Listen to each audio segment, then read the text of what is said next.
This is the game preview presented by Crown Royal.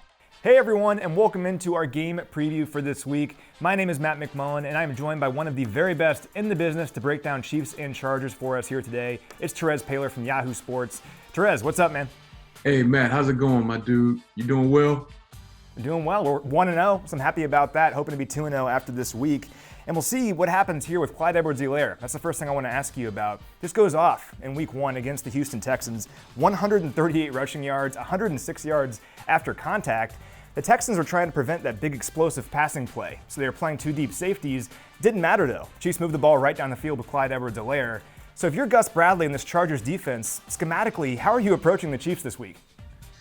Well, unless you have the talent to match up with the Chiefs' speed on the outside, I don't see how teams can avoid playing too deep and making them go the length of the field. I mean, you need to make this football team execute. So, Gus has actually had some success against the Chiefs in the past. Like, all things considered, his defenses have played the Chiefs pretty well.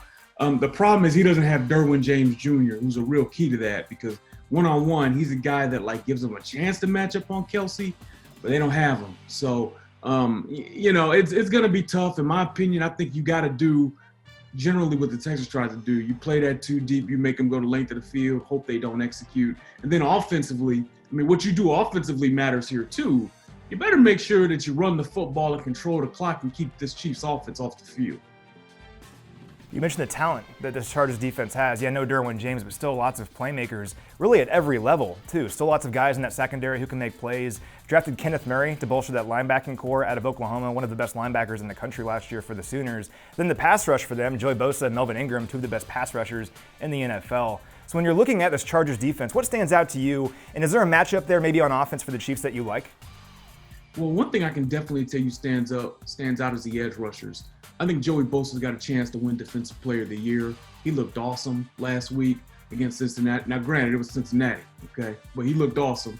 Melvin Ingram also had a great game. Those two, whenever a team has two really good pass rushers coming off the edge, that's going to be a challenge, especially if you don't get a lead and they know you got to start throwing. So that's first and foremost.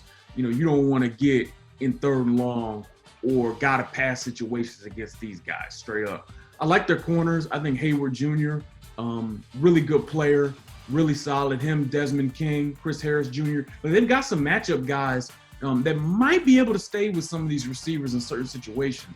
So that does give them a chance to match up a little bit. And obviously, Kenneth Murray Jr. is somebody that they're very high on. So I think if you're the Chiefs, you just do what you do.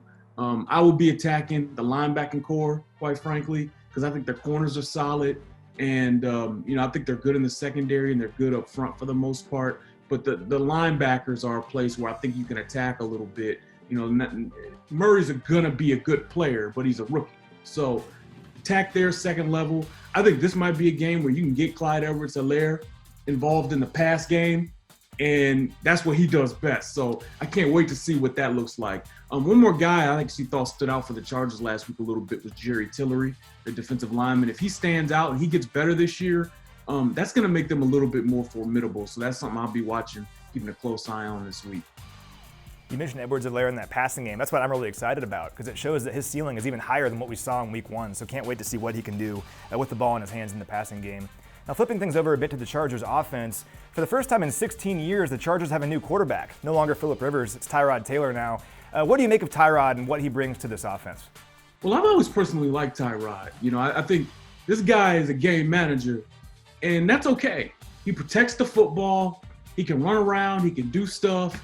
He's a solid NFL quarterback, but there's going to be a ceiling on how far that guy can take you if the defense isn't generational or really, really, really great, which is why they lost. Them losing Derwin James Jr. hurt because honestly, had they kept him and their key players stayed healthy, with some right breaks, that team could have gone 10-6. But losing him, it's gonna be a lot harder. But offensively, there's some pieces here.